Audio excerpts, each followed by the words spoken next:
What's up? Good day, everybody. Welcome back to my channel. So it may sound controversial how to become a millionaire, and how to stay rich. A lot of people are lucky to make money, but have not learned how to stay rich or maintain their money. One of the people I love following is a young man from School of Hard Knocks, and today he'll be interviewing Giannis, the NBA player, and I want to share Genesis' journey with you guys. You're gonna love this video. I'm telling you. Let me share my screen with you guys. You will love this. You will love this. Hold on. Okay. So this is how to become rich. Good, man. It's good Wow. to see you, man. You want Look to at go it. inside and eat something while we're doing this? Let's do it, man. Yeah, 100%. man. Whatever Yeah, you want. that's perfect, my Yeah, man. let's Yeah, go. let's do it. Love Let's do this. it. I wrote some things on my notes that I want to say. Absolutely, man, for sure. That I Let's think do it. will Wow. help like the next athletes. 100%, man. How are you? Yes. Wow. We should go downstairs, right? Thank you, my friend.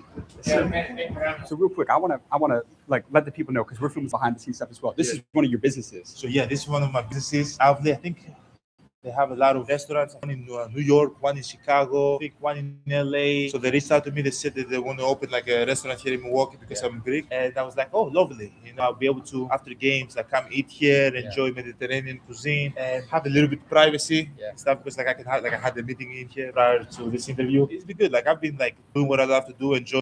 See how his minds work. It's amazing how a young man, I think he should be in his early 30s right now, how his mindset works. A lot of athletes, I think I've read stories of so many athletes that went broke after their retirement. But look at the kind of mindset this guy has. This must Nigerian background. I know he has Nigerian blood, man. Enjoying good food and at the same time like making a little bit of money. I went to Greece for the first time last summer. Really? I loved it. Where did man. you go? Santorini, Athens, and Mykonos. But you're originally from Greece. Yes. And where are you from in Greece? For the people that don't know. I was born and raised in Athens. I was there until 18. My parents came from Nigeria in 1991. They had my older brother Thanasis. I wish he was here because he's so business savvy too. 2013, I got drafted. I came here in Milwaukee. I've been here for 13 years with the team and hopefully many more. But you didn't grow up with a lot of money. Hell no, man. Like, no, people don't know. When I was like, I stopped around 16, 17 years old. Like, I used to sell stuff in the street. Like, I used to sell CDs, glasses, Watches, right? watches, DVDs. I'm not that book smart, but like I'm street smart. I'm life smart, right? Life have made me who I am today, right? Which I'm very proud of the person that I am because I've created so many opportunities for others to create a self-sustainable life for them. And now by doing this interview, hopefully I can like inspire the next generation of athletes of like things that they should watch out and how to use. Wow. He said he's not book smart, but he's life smart. I hope you guys are following, man. He's not book smart, but he's life The smart. platform and how to take care of their money and how to like invest their money, and things to do. Love it, my man. Well, cool, man. We'll take a seat, man. Let's do it. You were selling DVDs on the streets of Greece when you moved to America, right? You got drafted. What was your biggest driving factor? At first, like I was seeing like how my mom and dad was feeling my suffering and how much they were sacrificing for me, right? They left their parents behind, left their brothers behind to chase a better life. They couldn't get a job because any job they got, people will take advantage of them, right? Because once you're legal, people can treat you any way they want. So they work every day hard. I'll come to the house and they will have like a little bit of food. My mom and dad will say, no, you guys eat. But I saw that for like every day of my life. Once you see that, you develop this work ethic. It's like, okay, I gotta make it. Not just because I love basketball, not because of Work me, but I gotta make it ethics. for them too, right? So Wow. What I'm getting from his discussion is that your background matters, all your experiences. Do not waste any of your experiences in life, both the good ones, both the bad ones. You can put them all together and become a better version of you, achieve great things in this life. There are no limits in this life. The only limits are those who set for us. And look at how far he came. I love this story, man. at 14, Adidas approached me. It was like, hey, would you want to sign with us? I was like, okay, yeah, what? Yeah. And they said, okay, we'll give you 5,000. So what, 5,000 euros? Yes. At that time, I was making $300 per month in my Wow. team. From 300 the dollars to $5,000. Can you see? Yeah, what's the percentage of increase?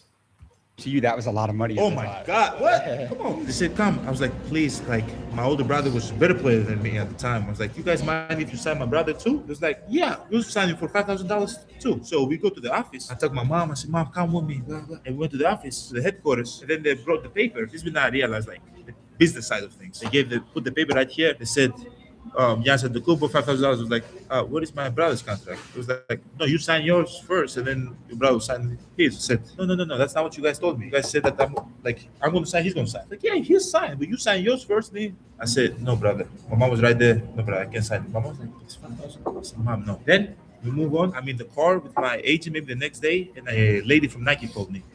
He said, hey, Giannis, would you like to come with Nike? I said, yes. I said, how much money would you offer? He's like, we'll offer you 5,000. I said, my brother's on the card. Would you offer him 5,000 too? I said, Wow, what a selfless young man, because he didn't sign his brother, he was willing to walk away. And because the people didn't have integrity, if they had integrity, since they already promised him, as we're signing him, we're signing your brother. So, big lesson for you. Once you're doing business with anyone and you notice any lack of integrity, better walk away.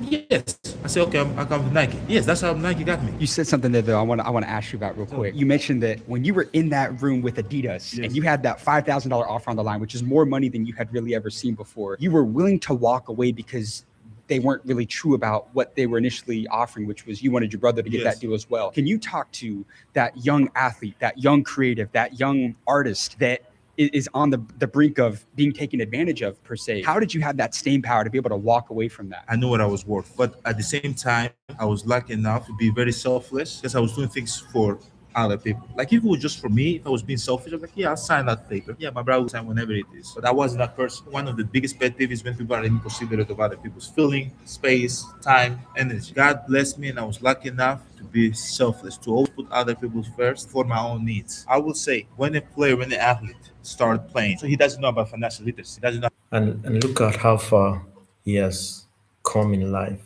despite being selfless. He's selfless. He's selfless. You know, a lot of people are selfish today, but they've forgotten about tomorrow. If you're selfless, you always go far in life. I love this. How to save his money, invest his money, none of that at that age. When you come at 18 in the NBA, this is what agent and your financial advisor. You come in, it's like, oh yeah, these are your people to trust. These are the people that are going to handle everything in your life. What does that do? That doesn't allow you to learn. And if you don't learn, you will always need them. You will always say, oh, If you don't learn, you always need the lawyers, the financial advisors. You're going to learn, you're going to be relying on them. So, even if it means, if an athlete's listening to me, if it means going to study, going back to school and study, please go. And I don't just remain. what is this? I don't understand this. This is X, Y, and Z. Okay, you have to educate yourself slowly, slowly, slowly, slowly. The advice I will give young athletes or anybody that's getting in a space that he doesn't really understand, there's two things that you can do. One, don't ever let your lawyer, financial advisor, agent know one another. Ever. Wow. Never. It should never be boys and cool, man. Because one, they keep one another accountable if they don't know one each other. Oh, that guy is doing X, Y, Z wrong. Oh, this guy, your lawyer, you overlooked that. Your lawyer can talk about your agent. Oh, in the contract, he put X, Y, and Z so he can benefit and not you. At the same time, please read books, read that, Poor Dad, The Psychology of Money. Read books to learn about financial literacy. Learn how to save your money, how to invest your. I love that. Did you hear that? Read books to learn about financial literacy. This is an athlete advising you. Read books to learn about financial literacy. Oh my God, this is pure gold. This is pure gold. Money. Price is what you pay, value is what you get. So in everything that you pay, for me, how I operate in my life, I want to see value. That's why I buy art, I buy watches, I buy real estate. Everything that I pay, that I put my money in, has to return value to me back. Because at the end of the day, when I look at $1 million, if you put $1 million in the market, by the end of the year, hopefully if the market goes well, but the history I've showed is always returning you 9 to 10%, it's 100,000. So when I give 1 million to a Ferrari Pirosagwe, I'm not giving 1 million. I'm giving 1.1 million because I'm losing the interest that I'm making from that money. The opportunity cost. So this is the habit that I've created in my mind now. So this will never change. It's a lot of people that started from nothing. They say, oh, like I started from nothing. My father gave me a small loan of $1 million. You know what I'm saying? Like, oh, man. So I mean I started from nothing. No, I didn't start from nothing. I started from minus 100. Yeah. And here I am now. I believing in myself, believing in God. Because like when you're in last in the race, all of a sudden you're in the first place in that race. You cannot not believe in God. I trusted Him from the beginning, or trusted in Him until the end. So you know God is real. Oh yes, man. Like, Yeah. if God was not real, I wouldn't be here today. Right. Wow. This is one of your Wow. businesses. How many businesses would you say that you own right now? How many guys? partnerships? If God is not real, I wouldn't be here. I wouldn't be here. God, thank you. God is real. Are you involved in? How many businesses do you own? A lot. I'll be honest with you, I can't even keep track. But I've had this family office, people that are smarter than me, that help me manage everything that I get involved, right? So I know I have an incredible platform, and I know as myself, I have a brand, and I view myself as a company. So at the same time, I don't have time to be able to be involved with everything, right? So I put CEO, CFO, manage everything, and anything that I get involved with. Wow. He puts structure. Structure. He's talking about structure. We must learn to put structure. It goes through my family office. Do you think people need a lot of money to start a business in today's world? No, not really. You have to just be smart, be savvy. There's a company that we use and we partnered up with. It's called Busy, and pretty much we partnered up with them to give young people, young entrepreneurs, access to 50 different businesses that they can start for less than $500. And it helps people start their businesses, form their LLCs, form their S corps. It's like an entity structure company. So we use it across all of our businesses, and we partnered up with them to show people that you don't need a lot of money to start a business in today's world. You don't. You don't. I love it, man. I have a lot of man. I got some. But hey, Let's dig in for a second, man. Guys, I'm literally sitting here with Giannis Antetokounmpo at his restaurant, one of the 20 businesses that he owns. And I asked him a super important question. I said, do people need a lot of money to start? Okay, guys. So this is beautiful. I'm enjoying every bit of it. I enjoy every bit of this interview. This is a part of $120 million in a year, man. Did you have any idea growing up? No way, brother. No way. This is beyond my imagination. Sometimes I pitch myself and to realize if this is real life. 6 years after you retire, people go broke. 60% of athletes. Why do so many athletes go broke? Yeah, I think it's because they cannot maintain the lifestyle. People don't understand, like, we make so much money while we play, and once you retire, the source of income won't be the same. And they try to keep the same lifestyle, and that cannot be possible. The other thing that people do, young athletes, they focus on the chains, they focus on the cars, they focus on so much. Oh boy, this guy is too good.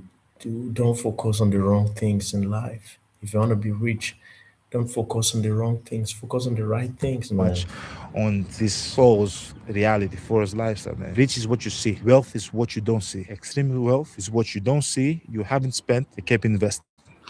That's game right there, Giannis. You know that, right? You know that they don't teach this in school, right? They don't, man. I find mentors, man, and people that help me. Now that I know you, I'm going to get you now, but you're going to be one of my mentors too, man. I'm going to ask questions. It doesn't matter if you're a billionaire. You can always learn from everybody. 100%. Anything you want to learn. I want you to think about the most successful people that you know, the richest people that you know, the billionaires, the best athletes alive. What's that one trait that they all have in common? They don't negotiate with themselves. When they say they will do something, they will do it. They don't break promises. Wow. When I was doing this, but this is statement that encouraged me to come and do this video. You don't negotiate. When you want to do something, go ahead and do it.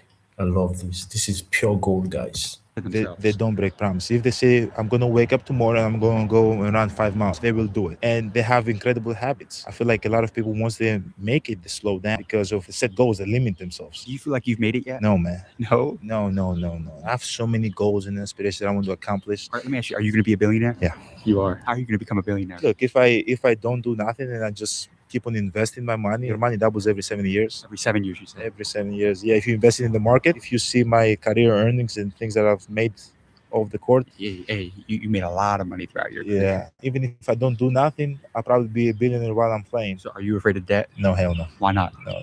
That's my friend. I can make more money. The return of investment, it will be way far greater. So it's safe to say that the richest people in the world, they're not afraid to use debt to make their money work for them. No, because at the end of the day, if you had debt and you owe the bank 100 million, you don't have a problem. They have a problem. They need their money back, man. I don't have a problem. People don't understand, like, money makes more money for you. than human people can. Anybody who watches you play basketball, you have this incredible mentality when you're on the court. What is your self talk like when you're playing games? What do you tell yourself when you're out on that floor, man? Always positive self-talk, man. Your brain doesn't know when you're like joking. Even if I'm jokingly with you, I told you, I'm like, hey, I'm not a good passer. No, I'm joking. Your mind doesn't know that. Your brain only takes like, oh, I'm not a good passer. So always positive self-talk. Like things that I say to myself, I feel no pain. I got this. I'm a tough motherfucker. I had the conversation with Kobe once. I made a tweet, which usually I don't do. I said, Kobe, give me a challenge. And he said, Giannis, your challenge win MVP. And then I used to carry around this jug of water. And in the cap, I used to write MVP. I see it every day, every day. The next year, I won MVP. Speak things to existence, man, because your brain Oh boy, this is gold. Speak things into existence. Speak things into existence. My life is beautiful. Wow. listens to you. And once your brain listens to you, does everything that it needs to do to make that happen. That's powerful right there. Yeah. When you came to America and wanted to play basketball, did you have people that doubted you? Yeah, 1000%. I remember in draft night, people All you gotta do is silence the doubters, man. Woo. said I didn't belong there. I was too weak to play. I should go to the development league. I should go back to Europe. But doubt is good. Opinion is cheap. That's why everybody has one. That's why they say that nobody else's thoughts ever paid my bills. Exactly. Yeah. Exactly. Nobody started paying anybody bills, man. How important has family been to your success? Family is the number one thing. Right? Without my family, I wouldn't be the man I am today. The longest relationship you're ever gonna have is between your siblings. You're 26, right? 24. 24. You're gonna have an incredible partner, but you're gonna meet them around 20s or 30s. And you're gonna spend the rest of your life with them until 80, let's say 60 years. With your brother and sister, man. You meet them at 2, at 3, at 4, at 5 years old. You guys gonna spend 75, 80 if you guys live until 80 or if you live until 100 together, man. It's the most important relationship in this world. Like, keep your brothers and sisters like this. Me and my brothers, we're one fist. We love one another. We never argue. Even when we argue, same night we gotta figure it out. We gotta get on the phone call. We gotta meet face to face. We gotta figure it. We gotta hash it out today. There's nothing that lingers ever. Also, at the same time, your wife. Your wife is the most important investment you're ever gonna make in your life. Wow, wow, wow, wow, wow. The most important person in your life is your partner, is your wife, is your husband, the person you marry, man. Your wife has the keys to your brain. If she argues with you, she nags you when you go back home, you're not able to operate. You're not able to do what you do. She has the key to your heart. A man with a broken heart cannot operate, cannot see clear. So you need somebody that becomes part of the solution, not the problem. Yes, choose wisely. Because, man, when your wife or your husband believes in your dream more than you believe in that dream and always pushes you towards that, man, it's like a superpower. And that's what my wife is for me. How old are you now? I'm 31 years old. And if me and you died tomorrow and you had one more message to with the younger generation, what would that be? People don't remember how much money you make or how many points you score. Always remember that. They remember how you made them feel. So make these people or whoever you interact with, make them feel special. Take care of your loved ones, take care of yourself, and everything will tend to work out if you do the right thing. Can I tell you something? Yeah. You have amazing advice, sir. Thank you. Thank you. Hey, Appreciate you. I'm proud of you, my friend. Hey, what you're doing. Wow, wow. So this is gold, guys. Invest your money, learn about financial literacy. He spoke about family. Keep your family close. Marry the right person. Do not marry the wrong person. And pray that God will guide you to marry the right person. Make a right financial decisions. Do not maintain a lifestyle. Do not even start a lifestyle that you will not be able to maintain. So maintain an equilibrium. Whatever lifestyle you choose, just maintain an equilibrium. Make sure you find a balance. A lot of people have been saying in my previous videos, a lot of people, once their income increase, their lifestyle increases. No, just find a lifestyle that you're going to maintain irrespective of the income that is flowing your way. Thank you so much. I feel this is beautiful. Let me stop sharing the screen. Yeah, this is so beautiful. This is so beautiful. My earnest prayer, my expectation for everybody is that we'll read books on financial literacy, read books about relationships, and we'll be able to walk this life with this right mindset. God bless you. Yeah. See you next time.